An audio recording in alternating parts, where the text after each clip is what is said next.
Alors, mesdames et messieurs, bonjour. Je vous souhaite la bienvenue à cette conférence de presse. Je vous remercie pour votre présence.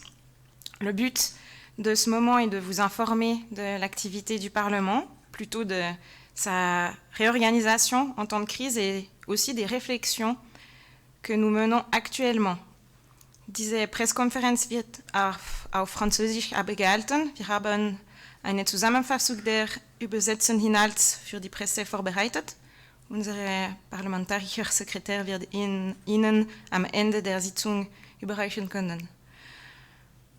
Interviendront la secrétaire du Grand Conseil, Madame Mireille Eyo, moi-même et Monsieur Patrick Pugin nous transmettra les questions. La crise que nous vivons, cette crise inédite, nous impacte toutes et tous fortement. Personne n'a jamais connu cela avant. Nous devons nous adapter, nous ajuster, chercher notre mode de fonctionnement. Et tout cela est vrai également pour le législatif. La situation évolue très rapidement et ce qui est vrai aujourd'hui ne l'est pas forcément demain. Et nous faisons donc face à la situation avec prudence. Ce que nous savons par contre, c'est que la crise est appelée à durer. Et dans cette optique, il est très important de mener dès aujourd'hui les réflexions et de prendre les mesures pour pouvoir fonctionner sur le long terme. Donc je vais aborder le point du fonctionnement du Grand Conseil. Vous vous souvenez, le Bureau a décidé le 16 mars dernier d'annuler la session initialement prévue les 24 et 25 mars et de suspendre toutes les séances de commission jusqu'à nouvel avis. Cette décision se justifiait au regard de la dégradation rapide de la situation sanitaire liée à la pandémie. Mais immédiatement après cette décision, le secrétariat du Grand Conseil a travaillé pour mettre à disposition des députés les outils permettant de poursuivre le travail parlementaire. Le secrétariat du Grand Conseil s'est également immédiatement organisé en télétravail comme la majorité du personnel de l'État. Le Grand Conseil s'est ainsi tenu un peu en retrait un mois durant, tout en apportant son soutien au Conseil d'État et à l'OCC, l'organe cantonal de conduite, dont nous tenons vraiment à saluer le travail. Un travail vraiment remarquable. L'activité de l'État ne s'arrête cependant pas et de nombreux dossiers doivent être traités, certains de manière urgente. Et à la demande du Bureau, le Conseil d'État a soumis les objets qu'il convient de traiter rapidement. Le travail parlementaire doit ainsi se poursuivre, notre but étant de garantir le plus possible le fonctionnement des institutions.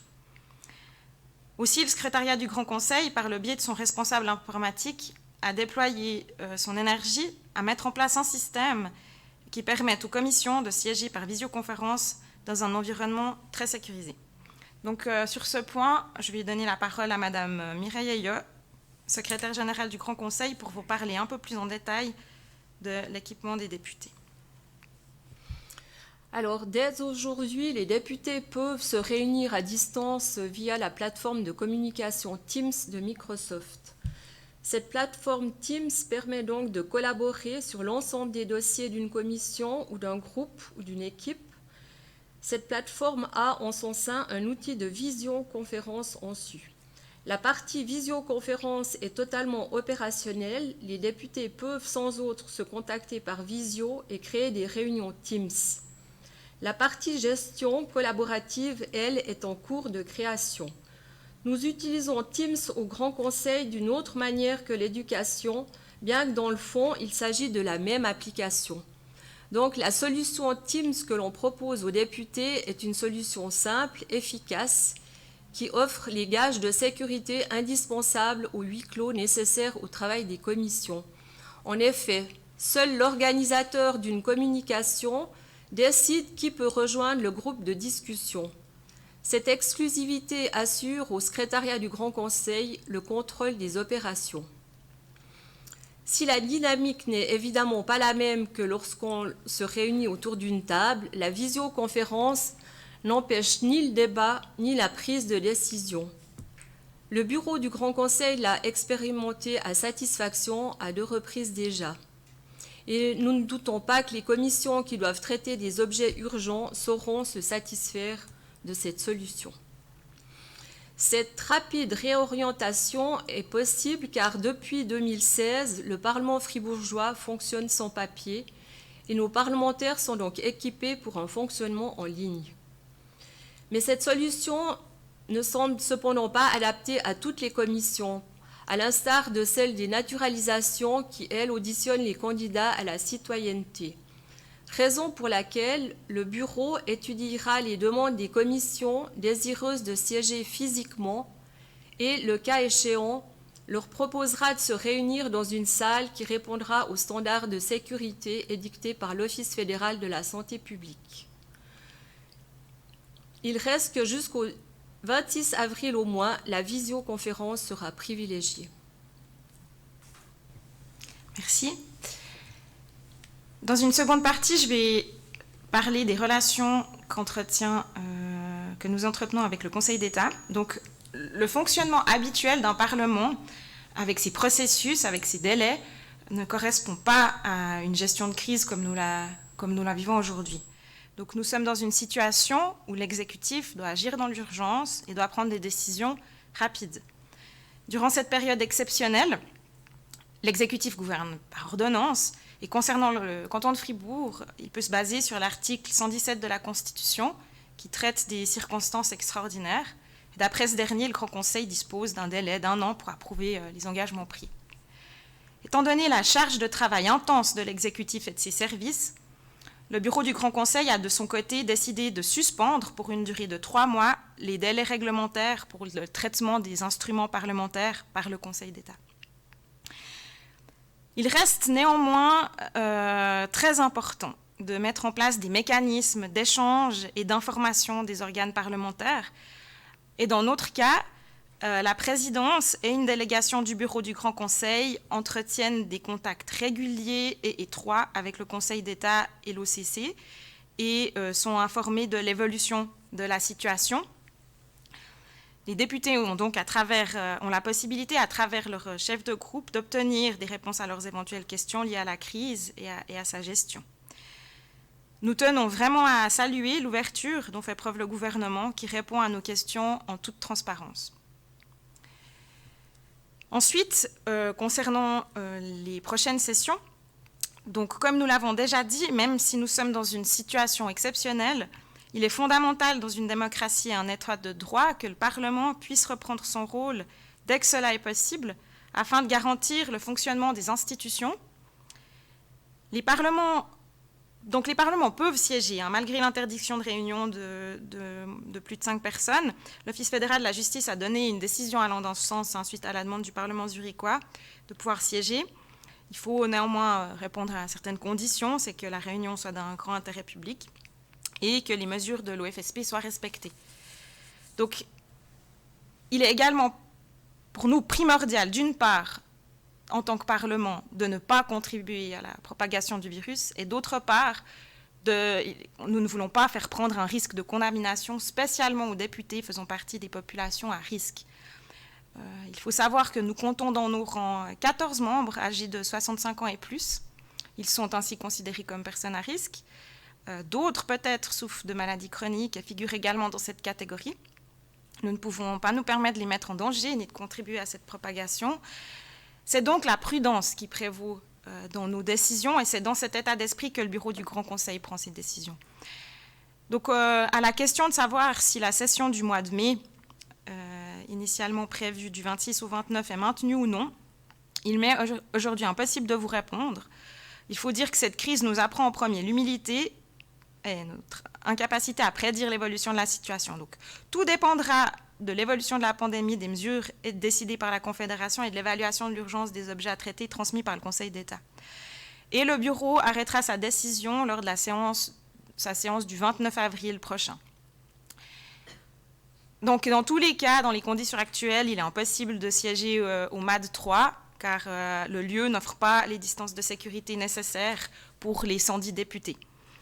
Délocaliser une session dans un lieu qui répond aux standards de l'OFSP demeure l'option la plus probable et le canton dispose de suffisamment d'infrastructures susceptibles d'accueillir le Grand Conseil dans de bonnes conditions. D'autres parlements ont déjà fait ce choix de la délocalisation, à l'image de ceux de Zurich, Bâle-Campagne ou bien les chambres fédérales qui se réuniront dès le 4 mai à Bernexpo. Un autre point important, c'est la question, dans le cadre d'une session en mai, c'est l'éventuelle non-participation à la session des députés en raison de leur appartenance à une catégorie à risque. C'est vrai que cette question pose tout de même une interrogation d'un point de vue démocratique. C'est pourquoi nous réfléchissons sérieusement à un moyen de répondre à cette problématique-là. Si nous pouvons organiser une session en mai, elle pourrait également se limiter aux objets qui doivent être traités urgemment afin de réduire les séances, et nous prendrons des dispositions particulières, mais l'ordre du jour est de la compétence du bureau du Grand Conseil. Et d'autre part, vous avez déjà été informés, nous avons prévu une session extraordinaire en août qui devrait permettre de rattraper le retard pris par l'annulation de celle de mars. Donc voilà, pour les informations au sujet des prochaines sessions. Je vais terminer par aborder le lien qu'il y a le Grand Conseil par rapport aux questions de la population. Donc, je rappelle que le canton a mis en place plusieurs hotlines qui sont en mesure de répondre aux questions liées à la situation de crise. Il y a également de nombreuses conférences de presse des autorités et je salue ici vraiment ce bon travail de communication à l'égard des citoyennes et des citoyens et des habitantes et habitants de ce canton. Concernant le long terme, la potentialité aussi d'une sortie de crise, je rappelle que le Grand Conseil est l'organe qui représente la population et que les gens ne doivent pas hésiter à contacter les députés de leur région pour faire le relais en temps voulu. Le rôle du Parlement, c'est aussi de transmettre à l'exécutif les préoccupations des habitantes et habitants du canton.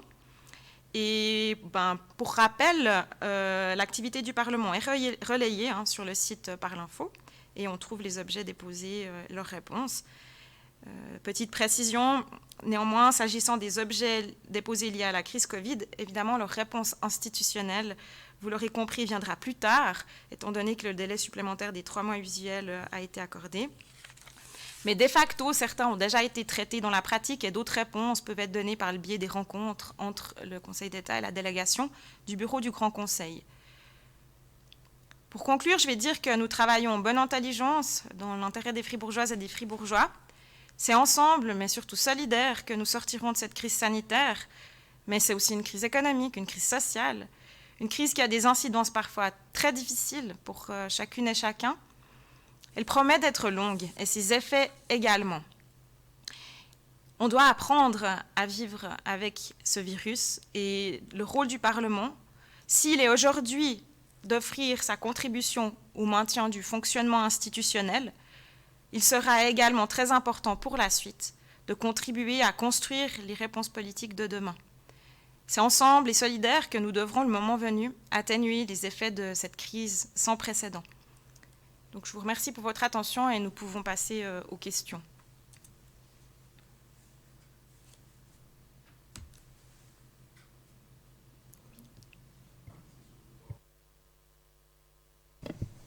Pardon. Une question par rapport aux séances de visioconférence pour les commissions.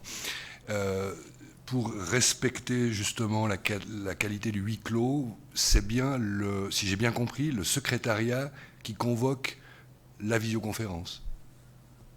Ou est-ce que c'est le président de la commission idoine qui le fait? Est-ce que les députés peuvent le faire d'autorité ou est-ce que ça passe par le secrétariat du Grand Conseil?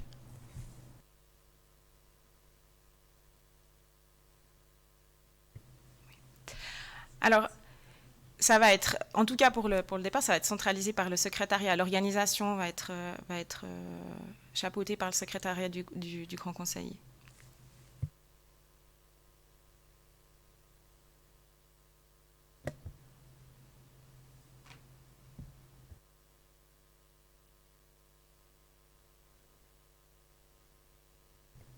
Oui, et si vous avez des questions qui sont plus particulièrement liées justement à l'aspect technique, notre responsable informatique est à disposition, on vous donnera ses coordonnées après pour répondre sur peut-être des aspects plus pointus liés à la technique.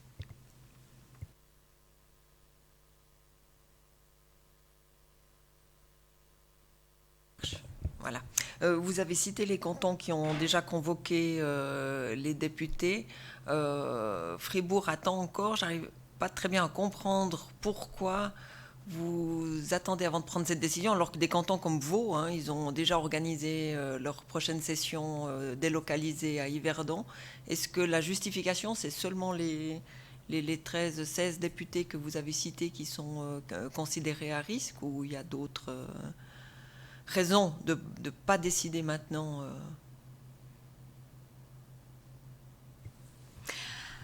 Alors, la dernière séance du bureau était datée, en fait, c'est lors de la dernière séance du bureau qu'on a estimé que c'était raisonnable de prendre la décision en date du 29 avril. Je dirais que c'était lié aussi au fait que nous avions préalablement décidé du maintien de la session de mars, et suite à l'évolution rapide de la situation sanitaire, on avait dû procéder à une annulation, et c'est pour ça qu'on a simplement opté pour la prudence et d'avoir vraiment tous les éléments en main, en sachant que en cas d'organisation d'une session en mai, le délai du 29 avril nous permet d'être complètement opérationnel à ce moment-là, au niveau technique et au niveau de l'installation. Donc il n'y a pas de nécessité impérieuse non plus de prendre la décision avant.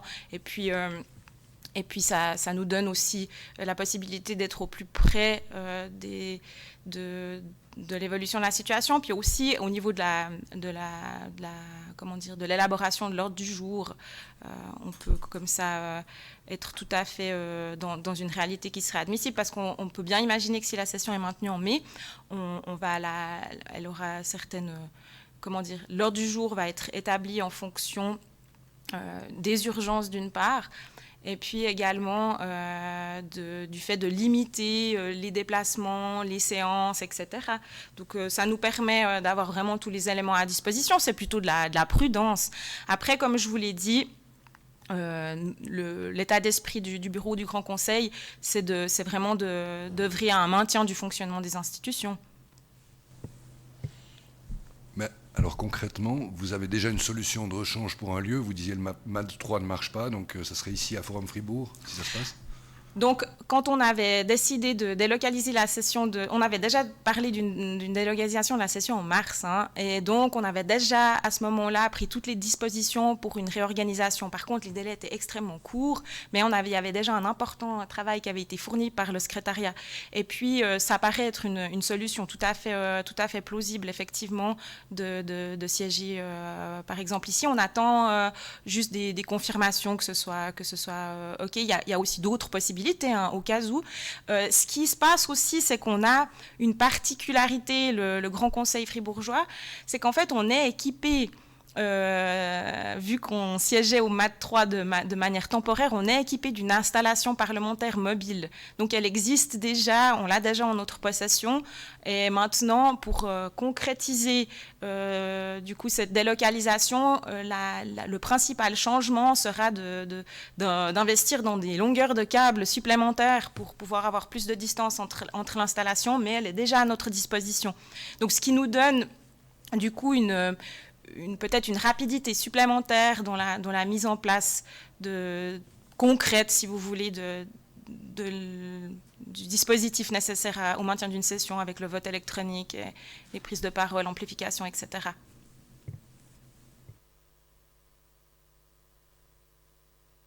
À quelle date a eu lieu la session du bureau qui a décidé de décider le 29 avril ?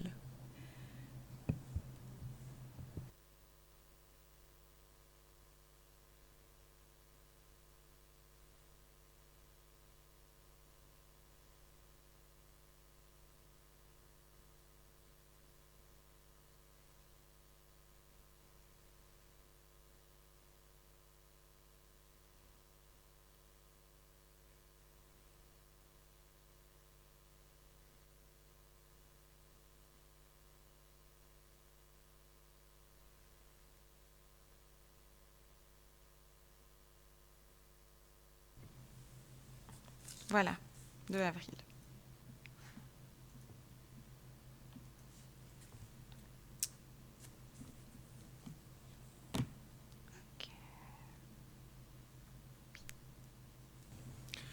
Justement, concernant l'ordre du jour de ces séances, est-ce qu'il y a déjà une tendance, la réforme de la caisse de pension, si c'était plutôt prévu pour août, ou bien on essaie quand même de faire à la prochaine séance?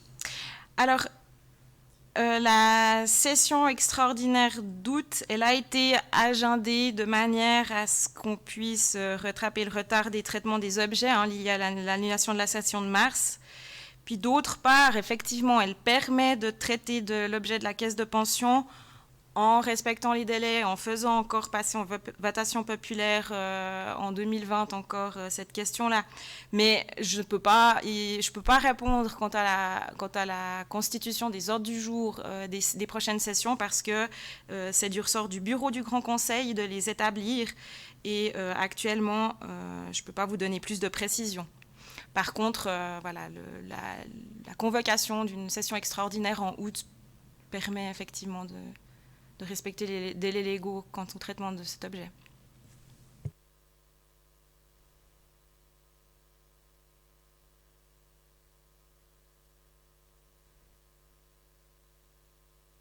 J'ai encore une question sur l'installation de la visioconférence pour les travaux des commissions. Il a fallu du temps quand même pour installer cette visioconférence. Pourquoi ça n'a pas pu être fait beaucoup plus tôt finalement? Alors par rapport à ça, c'est que bon, de base, on partait de rien. Donc on n'avait pas du tout au niveau du Grand Conseil de système. Ensuite, il a fallu se poser la question de quel système utiliser. Il faut dire que les services, le CITEL a été très très sollicité lorsque le confinement a été décidé, spécialement au niveau des écoles, de pouvoir fournir un système par rapport aux écoles. Donc c'est clair que c'est des choses qui prennent du temps. Puis ensuite, c'est vrai aussi qu'au niveau du secrétariat du Grand Conseil, on n'a qu'une seule personne, Monsieur Christophe Duplaquier, qui s'occupe du sujet de tout ce qui est lié à l'informatique, qui a aussi les autres,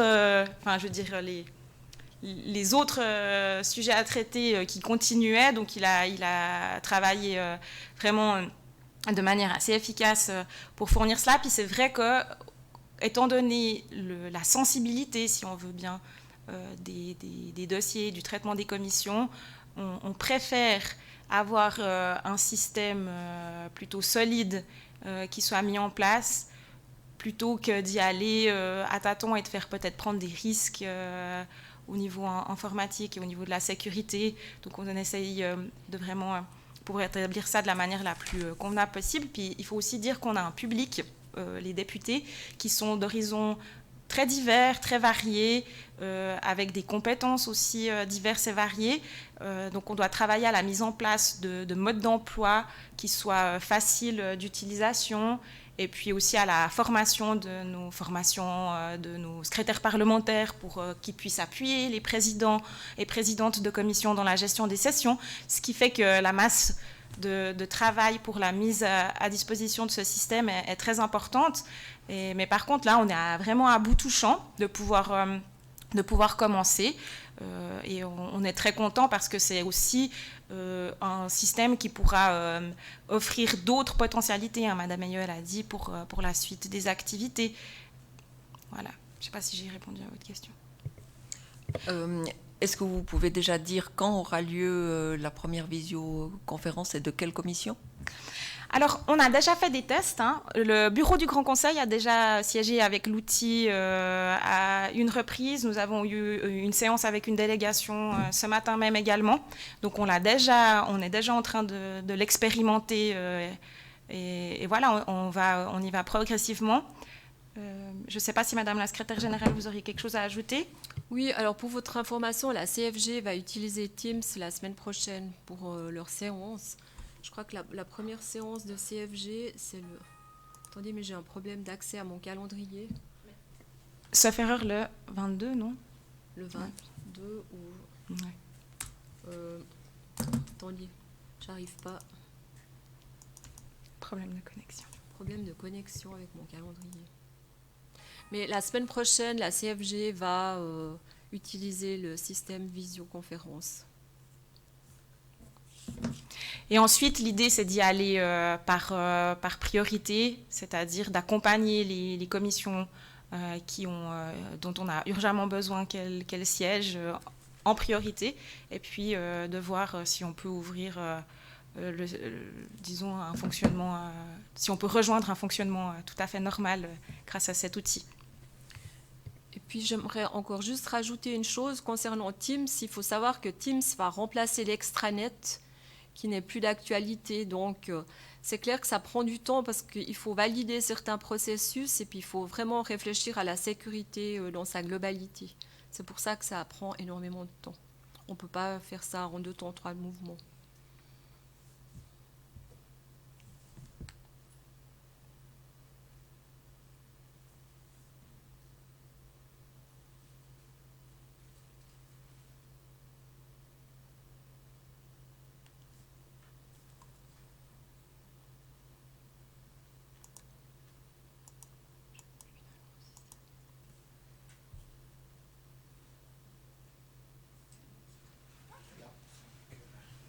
Alors, je vous remercie beaucoup et je vous souhaite une excellente journée.